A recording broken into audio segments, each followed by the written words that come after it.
बॉर्डरच्या 4 राज्यापुरता मर्यादित, आसाम, पश्चिम बंगाल, अरुणाचल प्रदेश आणि तिकडच्या भागामध्ये दार्जिलिंग वगैरे त्या 4 स्टेट पुरता तो कायदा लागू होणार आहे. भविष्यात सुद्धा तिकडेच लागू होणार आहे. त्याचा एनआरसीचा या संपूर्ण देशामध्ये काही संबंध नाही. तरी सुद्धा अब ये आया एनआरसी आने वाला है, ऐसा होने वाला तो ऐसा होने वाला कार्यक्रम हे लोक विरोध. अरे बाबा, केंद्र सरकारने प्रधानमंत्री आवास योजना हा सगळं मागते आमचं. पीएमएवाय मध्ये 1400 पैकी 900 घरकुलं. आम्ही इथं कधी कुणाचा धर्म विचारला नाही, जात विचारली नाही. 900 घरकुलं आम्ही अल्पसंख्याक समाजाच्या माणसांना दिले. त्यावेळेस तुम्ही म्हणले का बाबा ही भाजपवाले, ही भाजपची नगरपंचायत आहे. आता तर ओरिजिनल कमळावाला नगराध्यक्ष का अपक्ष वगैरे सुद्धा नाही, कमळ चिन्हावरती 14व्या वार्डात आणि मुस्लिम बहु नाही हिंदू बहु वार्डामध्ये तिथे निवडून आलाय. त्याच्या हाती नगराध्यक्ष पदाचा कारभार आहे. आणि त्याच्या अगोदर रंगाना होते, नवाबभाई होते. आम्ही कधी भेदाभेद केला नाही. अहो हे आष्टीमध्ये आता मस्के साहेब म्हणले की आम्ही तिकडे असं करतोय. या आष्टीचं सुद्धा रुंदीकरण करताना मला अनेक लोकांनी शिव्या दिल्या. याला परत मत मागायला यायचंय का, इथपर्यंत भाषा माझ्या बाबतीत वापरली. आता तुम्हीच ह्या छत्रपती शिवाजीराजांच्या चौकामध्ये बसल्यावर कसं वाटतंय, बरं वाटतंय का नाही? हे रस्ते कसे, एक एसटी इथं बसत नव्हती. हे 2 रिक्षा किंवा समोरासमोर आल्या तरी मी इकडून कसं निघायचं, इकडून कसं निघायचं. आणि ह्याच शनी चौकामध्ये दर दिवसात 10 लोक तरी एकमेकाला शिव्या देत होते. अशी परिस्थिती होती. आणि ज्यावेळेस मी हे रस्ते रुंद केले, चांगले करून घेतले, तेही पालकमंत्री या पंकजाताईच त्या कालावधीत होत्या. एकदम 10 कोटी रुपये त्यांच्याकडून आणि फडणवीस आले. त्यांनी पालकमंत्री म्हणून शिफारस केली, एकदम 10 कोटी रुपये आमच्या शहराला द्या आणि म्हणून हे रस्ते जे आहेत हे रुंद करू शकलो आपण.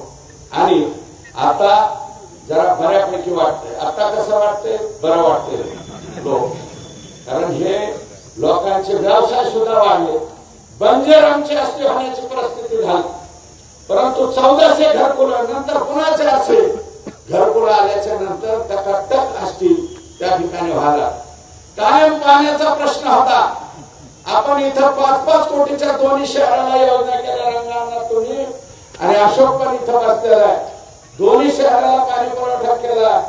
आता कोणी सुद्धा म्हणत नाही. लोक पहिले इकडून तिकडे राहायला जायचे म्हणायचे, आता बाहेरून पुन्हा स्थित राहायला यायला लागले.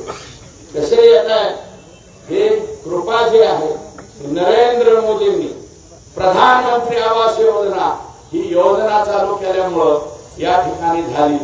आणि राज्य सरकार जे पाठीमागच्या 14च्या सालावधीमध्ये पालकमंत्री या होत्या आणि आता ज्यावेळेस 2.5 वर्षाच्या नंतर सरकार आलं त्याच सरकारच्या कालावधीत पैसे मिळाले. एकनाथराव शिंदे साहेब या राज्याचे मुख्यमंत्री झाल्याच्या नंतर 20 कोटीची काय साहेब आम्ही योजना मेहकरीवरून आता आणतोय आष्टीला स्वतंत्रपणे. आणि त्याला एमआयडीसी जे नवीन होते ते एमआयडीसीला सुद्धा कनेक्शन आम्ही त्या योजनेमधनं त्या ठिकाणी देतोय. म्हणजे पाण्याचा प्रश्न पुढच्या कालावधीमध्ये आष्टीचा संपणार आहे. म्हणून माझी विनंती सीए कायद्याच्या संदर्भात चुकीच्या माहितीच्या बाबतीत अल्पसंख्याक समाजाने कृपया विश्वास ठेवू नका, अशा प्रकारची विनंती. कुरेशी समाज बांधवांचे मी आभार मानणार की त्यांनी अतिशय घरात येऊन या ठिकाणी सत्कार या ठिकाणी आमच्या उमेदवारांचा केलेला आहे. आभार. आणि दुसरी ओळ निवडणूक जवळ आली. भारतीय जनता पार्टीने डिक्लेअर केलं आपकी बार 400 पार, आपकी बार 400 पारचा नारा केला की लगेच ह्यांच्या पोटात दुखायला लागलं. आणि 400 पार म्हणलं की संविधान बदलणे वाले संविधान. आम्ही सांगतो अरे तुमच्या तर 450 खासदार आले, 446 खासदार काँग्रेस पक्षाचे या देशामध्ये निवडून आलेले. 1984 इंदिराजी गेल्या इंदिराजींचे झाले बलिदान, करा मला मतदान म्हणून तुम्ही मतदान मागितलं। त्यावेळेस तुमच्या 448 जागा का 46 जागा निवडून आल्या होत्या। त्यावेळेस आम्ही भाजपवाल्यांनी किंवा कोणी काय म्हणलं का हो? कोणीच काय म्हणलं नाही। आणि तुम्ही आता आपकी बार 400 पार, तुम्ही म्हणा आपकी बार 500 पार, तुम्ही म्हणा। काँग्रेसवाले तसलं म्हणत नाही, आपकी बार 500 पार पडला तर उद्या 50 आले तर काय करायचं? ही पंचायत या लोकांच्या पुढं, म्हणून ते म्हणत नाही। ठीक आहे, आमच्या 400 येणार नाही, 450 येतील किंवा 370 75 अशा काही जागा येतील। तर तुम्ही जे आहे तुम्ही का म्हणत नाही? ते म्हणलं आपकी बार 400 पार म्हणजे यांना संविधान बदलायचे। तुम्ही 446 होता, तुम्हाला कुणीच म्हणलं नाही। अहो, ज्या दीनदयाळांनी अंत्योदयाची संकल्पना या देशामध्ये रुजविली, अंत्योदय म्हणजे शेवटचा वंचित घटक, त्या घटकापर्यंत जाण्याची मानसिकता या भारतीय जनता पार्टीच्या लोकांनी ठेवली। त्यांच्या बाबतीत तुम्ही असं म्हणताय की तुम्ही संविधान बदलने वाले हैं। अरे, या देशाचे 548 खासदार एकाच पक्षाचे आणि त्याच पक्षाचा जरी पंतप्रधान असला तरी डॉक्टर बाबासाहेब आंबेडकरांनी लिहिलेले जे संविधान आहे त्याला सारा खरोच सुद्धा हे लोक आणू शकत नाही, कोणीच आणू शकत नाही। हे त्रिवार सत्य असताना सुद्धा तुम्ही विनाकारण लोकांच्या मध्ये संभ्रम निर्माण करण्याचं काम करता आणि भारतीय जनता पार्टीला नाव ठेवण्याचा कार्यक्रम करता, हे वाईट आहे। आणि तिसरा मुद्दा या ठिकाणी आरक्षणाच्या संदर्भात माझी विनंती आहे सर्वांना, ज्यावेळेस जरांगे पाटलांचं इकडे आंदोलन सुरू झालं आणि इकडून सरकारने दिलं, इकडून 513 समाज म्हणतायत की तुम्ही आमच्यात येऊ नका, हे म्हणतायत आरक्षण द्या। मग अशा वेळी जे सरकार ते सरकार मधलं यातला मार्ग काढायचा म्हणून वेगळं 10% जे आरक्षण दिले, याच्यापेक्षा दुसरा कोणता पर्याय काढू शकत नव्हतं। कारण समाज बिघडलेला आहे, समाज क्रोधात आहे, रागात आहे। अशा वेळी मार्ग काढण्याचं काम सगळे पक्ष बाकीचे सुद्धा म्हणतात यांना आरक्षण द्या, पण वेगळं द्या, ओबीसीतून द्या, असं जो पक्ष म्हणत असेल त्या पक्षाला तुम्ही मतदान करा। आम्ही कुठं काम म्हणतो? या राज्यातला कोणता पक्ष म्हणतोय?